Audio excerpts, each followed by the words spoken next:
목련꽃이 활짝 피었습니다.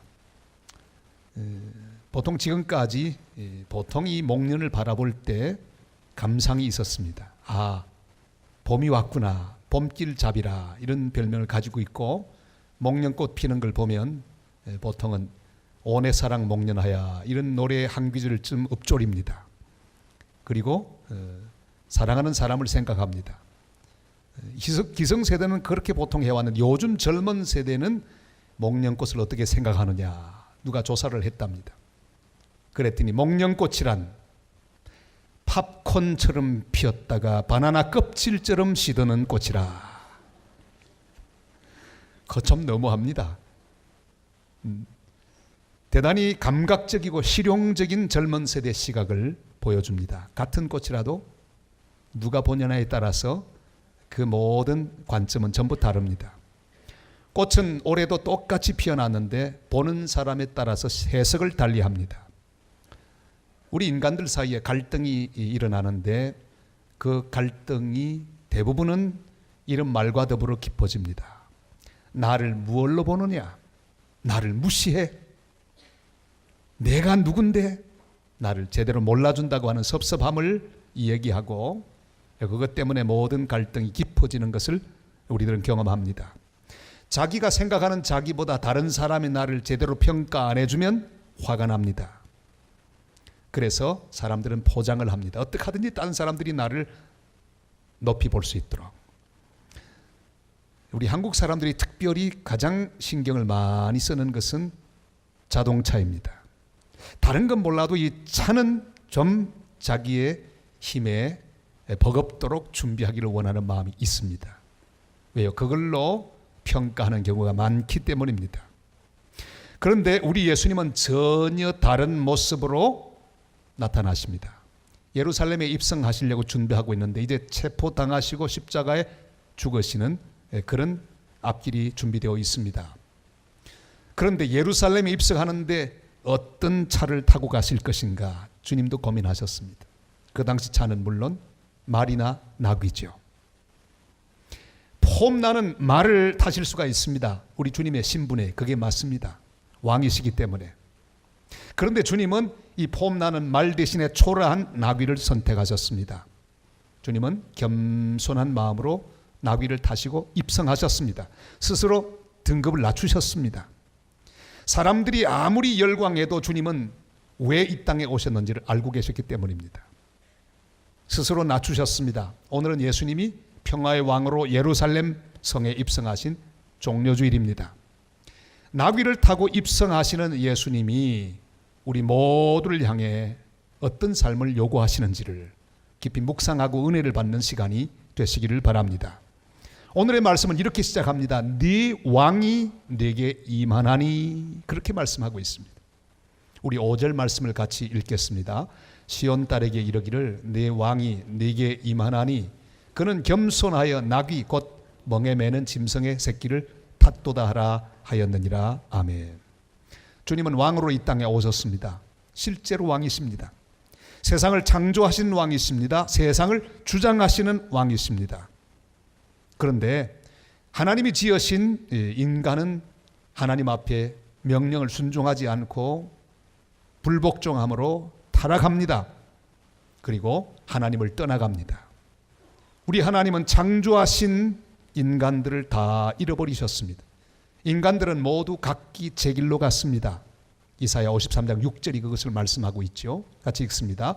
우리는 다 양 같아서 그릇 행하여 각기 제 길로 갔거늘 여호와께서는 우리 모두의 죄악을 그에게 담당시키셨도다. 아멘. 그러길래 우리는 다 양 같아서 그릇 행해서 각기 제 길로 갔기에 우리 하나님은 직접 우리 인간을 찾으러 이 땅에 오셨습니다. 우리 하나님은 우리를 지어놓고 돌보지 않은 무심한 하나님이 아니십니다. 우리를 만들어 놓고 우리가 굶든지 먹든지 관심이 없는 그런 무관심한 왕이 아니십니다. 백성을 찾으러 오시는 왕이십니다. 고통 중에 있는 백성을 회복시키려 오시는 왕이십니다. 고치려 오시는 왕이십니다. 일으키려 오시는 왕이십니다. 살리려 오시는 왕이십니다. 네 왕이 내게 임하시나니. 주님 오늘 예배하는 이 시간 우리 각자를 찾아오셔서 고치시고 새롭게 하시고 일으키시는 복된 은혜를 베푸는 시간이 되시기를 바랍니다. 그런데 오늘 보니까 시온의 딸이여 그렇게 말씀하고 있습니다. 아니 그런데 아들은 어디로 갔습니까? 왜 하필 시온의 딸이여 그렇게 말하고 있는 것입니까? 이 말씀 속에는 깊은 의미가 있습니다. 상징적인 의미가 표현되어 있습니다. 바벨론 포로 때문에 빼앗기고 능욕당하고 고통당하는 이스라엘 백성 전체를 표현할 때 예루살렘의 딸이여 시온의 딸이여 이렇게 표현하고 있습니다. 하나님의 백성이 고통을 당할 때 하나님도 그 고통과 함께 하십니다. 하나님 백성이 울고 있을 때 우리 하나님도 같이 우십니다. 회복시킬 계획을 세우고 계십니다. 그리고 하나님의 시간에 친히 오셔서 회복시켜 주시는 귀한 하나님, 우리를 사랑하시는 하나님이십니다. 세계적으로 유명한 교회가 몇 개 있는데 그 가운데 하나가 시카고에 있는 윌로우 크릭 교회입니다. 이건 시카고에 가는 그리스도인들은 한 번 꼭 방문하게 되는 관광 코스 중에 하나입니다. 저도 한 두어 번 방문을 해보았습니다. 거기 목사님 빌 하이빌스 목사님, 정말 목회를 잘하시는 목사님이시죠. 그런데 거기에 아픈 과거가 있습니다. 어느 날 사랑하는 아버지가 심장마비로 갑자기 돌아가셨습니다. 손쓸 겨를이 없습니다. 너무 기가 막힙니다. 아버지가 잠들어 있는 그 침대 아래 무릎을 꿇었습니다. 그리고 이렇게 기도합니다. 하나님, 이러실 수는 없습니다. 저를 사랑하신다면 어찌 이런 일이 가능합니까? 안 됩니다. 그때 조용히 들려오는 주님의 음성이 있었습니다. 나는 충분한 능력이 있는 하나님이다. 너는 나로 만족하라. 지금은 의심스럽겠지만 나를 신뢰하라. 나는 네 하나님이라. 빌 목사님은 하나님 음성을 마음으로 듣습니다. 그리고 용기를 냅니다. 그를 신뢰하기로 결심합니다. 그 놀라운 평화가 그 마음에 찾아왔습니다. 사랑하는 성도 여러분, 2000년 전 예루살렘에 입성하신 예수님이 오늘 우리의 삶의 자리에도 찾아오시기를 원하십니다.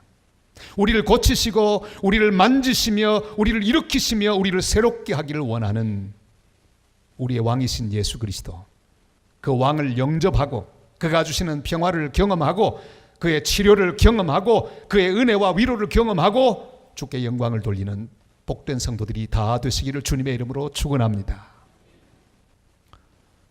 하나님의 백성을 구원하기 위하여 오시는 왕, 그 왕은 폭력으로 구원하기를 원치 않으셨습니다. 무력으로 구원하기를 원치 않으셨습니다. 모든 능력이 충만하십니다. 하나님께서 원하시기만 하면 하늘에 불을 내릴 수 있는 능력도 있습니다. 죽은 자를 살리고 살린 자, 살아있는 자 죽일 능력이 다 있습니다. 그러나 하나님은 평화의 방법으로 사랑으로 십자가로 구원하기를 원하셨습니다. 그래서 말을 타지 않고 나귀를 타셨습니다.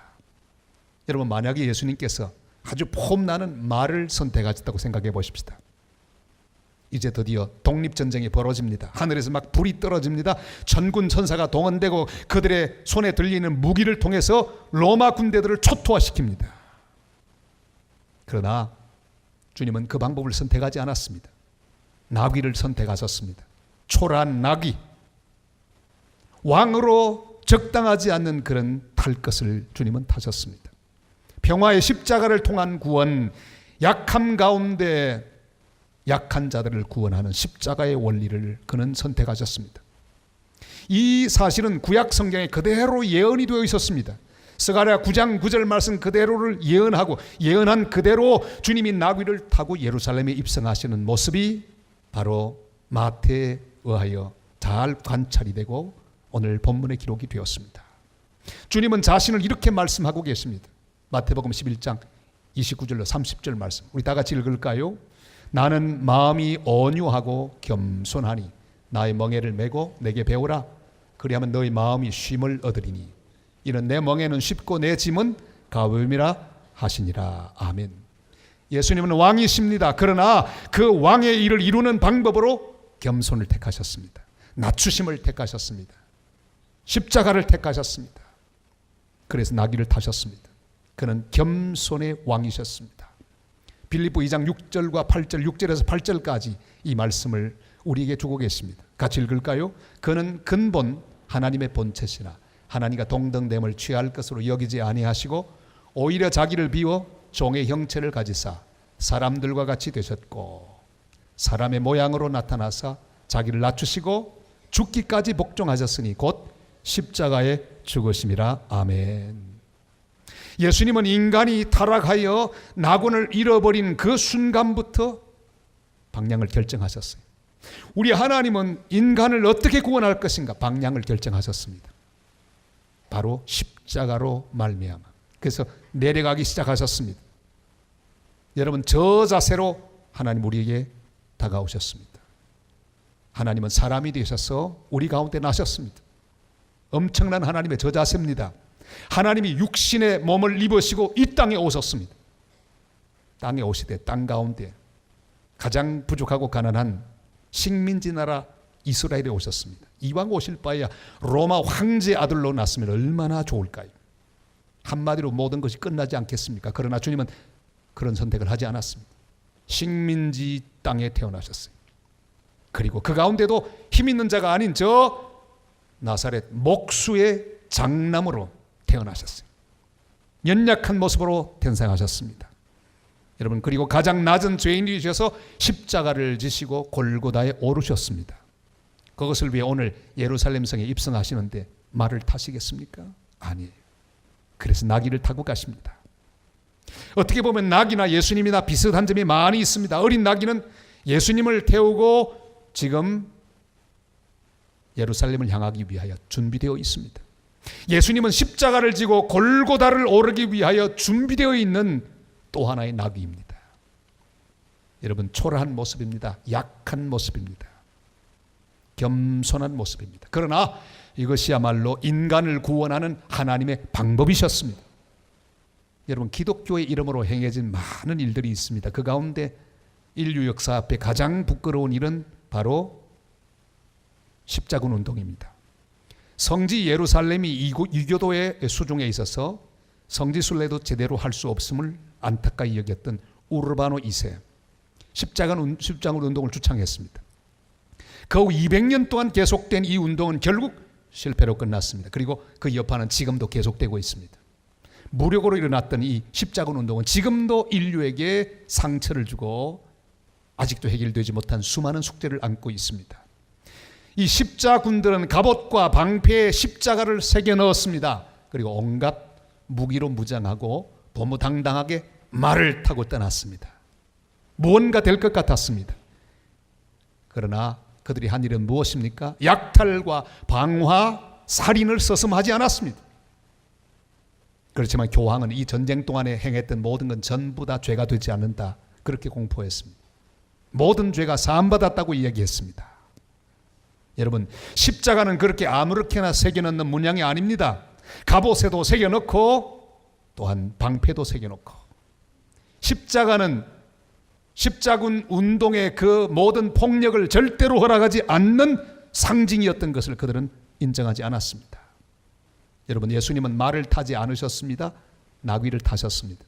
평화의 왕, 겸손의 왕으로 입성하셨습니다. 오직 이 걸음만 인류를 구원하고 평화를 줄 수 있는 것을 주님이 아셨기 때문입니다. 오늘 이 종려주일에 우리 앞에도 두 마리 짐승이 있습니다. 말이 있고 나귀가 있습니다. 뭘 타시겠습니까? 하나는 폼이 나고요, 하나는 아주 초라해요. 예수님이 자신이 타신 그 나귀를 우리에게 넘겨주시기를 원하십니다. 나는 마음이 온유하고 겸손하니 나의 멍에를 메고 내게 배우라. 사랑하는 여러분, 내가 타고 있는 말에서 내려와야 합니다. 무장하고 있는 무기를 십자가 앞에 던져버려야 합니다.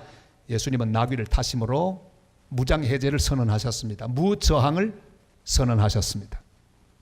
우리도 나귀를 타고 주님이 가신 겸손의 길, 낮아짐의 길, 십자가의 길을 가기를 주님은 원하고 있습니다.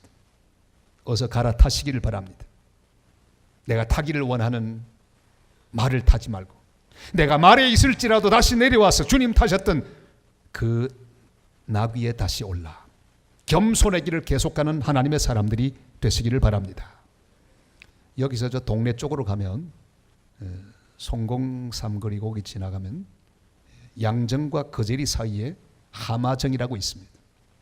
솔밭이 있고 그게 하마정입니다. 제가 거기서 어릴 때 뛰어놀았습니다.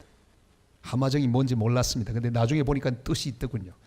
그 당시 그 옛날부터 이 부산은요 주로 이제 뱃사람들이 살았습니다. 교육이 좀 모자라는 사람들이 부산 근처에 쭉 살았습니다. 진짜 양반들은 동래성 안에 다 살았어요. 그래서 부산에서 이제 동래성으로 들어가기 전에 그 어귀에 하마정이 있습니다. 무슨 뜻입니까? 이제 말에서 내려와라. 거기부터는 걸어서 가야 합니다. 예를 갖추면서 겸손하게 동래성으로 들어가라는 그런 뜻이죠. 사랑하는 여러분, 교회는 바로 하마정이 되어야 합니다. 나의 말에서 내려오는 곳이 하나님의 교회가 되어야 합니다. 나의 교만에서 내려오고 나의 자만심에서 내려오고 나의 모든 잘못된 인간적인 사고방식에서 내려오고 나의 고집에서 내려오는 하마정이 될 수 있기를 바랍니다. 그래 예배가 이루어집니다. 말에서 내려와야 경배가 시작될 수 있습니다. 사랑하는 여러분, 한 급씩 낮아질 수 있기를 바랍니다. 조금씩만 낮출 수 있기를 바랍니다. 주님은 푹 낮아주시 않는데 우리는 조금만 낮아져도 견딜 수 없어 합니다. 목회를 하며 재미있는 일들이 참 많았습니다. 어떤 분은요, 아마도 사회적 지위가 높으셨던 것 같아요. 하루는 제게 이렇게 말씀하셨어요. 지금은 그분 우리 교회에 계시지 않는데, 목사님, 제가 세상에서는 진급을 빨리빨리 했는데 왜 여기는 진급이 안 됩니까? 모르신 말씀이죠. 여긴 진급하는 곳이 아닙니다. 하마정입니다. 스스로 자기 권리를 포기하고 자기 고집을 포기하고 조금씩 내려가는 것을 기뻐하는 사람들이 모인 하마정이라는 사실을 그는 몰랐습니다. 사랑하는 여러분, 한 급씩 낮아지십시다. 조금씩만 낮출 수 있기를 바랍니다. 지금 나는 아직도 더 낮아져야 합니다. 겸손의 왕 예수님이 타신 나귀에 우리도 함께 오를 수 있기를 바랍니다. 아니, 우리가 바로 그 나귀가 되어서 주님을 모시고 주님과 함께 골고다로 오르는 하나님의 사람들이 되시기를 바랍니다. 함께 십자가를 지고 피땀 흘린 그 동산까지 오를 수 있는 하나님의 사람들이 되시기를 바랍니다. 내 고집에서 내려오십시다. 내 욕심에서 내려오십시다. 내 야망에서 내려오십시다. 겸손히 주님 가신 골고다의 길로 함께 걸음을 옮기는 복된 성도들이 다 되시기를 주님의 이름으로 축원합니다. 평화의 왕이 겸손의 나귀를 타고 입성하고 계시는데 백성들은 전혀 그 의미를 이해를 하지 못합니다.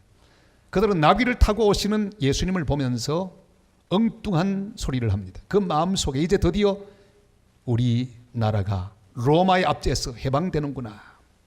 가장 높은 곳에서 호산나, 오셔서 우리를 로마의 압제에서 구원해 주옵소서, 지금 구원해 주옵소서, 이런 소리를 지르고 그들의 모든 상황을 표시하고 있습니다. 우리 9절 말씀을 읽으실까요?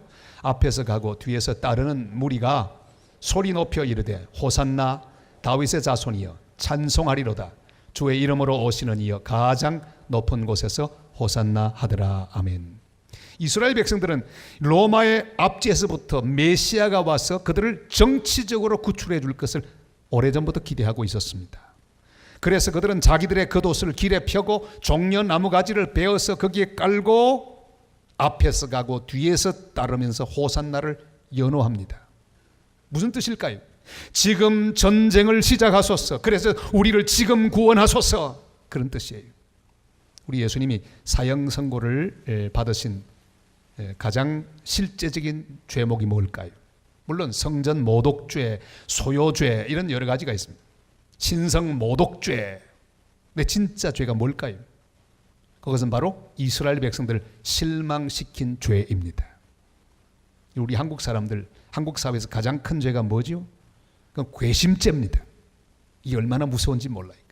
예수님의 실제적인 사형을 당한 이유는요, 백성들이 원하는 대로 정치적인 독립을 주지 않고 무력으로 제압하고 로마를 다 점령하지 않고 그는 힘없이 나귀를 타시고 들어오셔서 아무것도 하지 않고 이스라엘 백성들에게 원하는 그들의 소원을 풀어주지 않았던 실망감, 그것이 바로 예수님을 죽이는 가장 직접적인 동기가 되었습니다. 여러분, 우리에게 이런 군중의 특징이 있음을 알고 있어야 합니다. 주님이 내가 원하는 방법대로 채우고 해결해 주시기를 우리는 바라고 있습니다. 내가 바라는 나의 소원을 내 방식대로 응답해 주기를 바라는 마음이 우리 속에 있습니다. 그래서 호산나 호산나 내 방식대로 소리를 지릅니다. 그러나 주님의 응답은 십자가밖에 없습니다. 겸손히 나귀를 타고 입성하신 십자가의 길밖에 없습니다. 이 길만이 우리를 구원하고 이 길만이 인류에게 평안을 주고 이 길만이 우리의 모든 해답이 되십니다. 우리는 이 길을 가야 합니다. 금년 4월 5일이면 한국 땅에 복음이 전파된 지 꼭 130년이 되는 그런 해입니다. 제일 최초로 우리나라에 선교사의 발이 찍힌 것은 바로 1886년 9월입니다.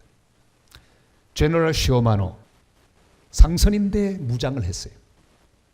여러분, 상선이 무장을 하면 어떡합니까? 저기 대포도 있었습니다. 올라오면서 한국 조선정부와 더불어 통상을 요구했습니다. 그리고 막 대포를 쏘아댔습니다. 사람도 막 죽었어요. 이현익이라고 하는 군을 잡아서 또 억류하기도 했습니다.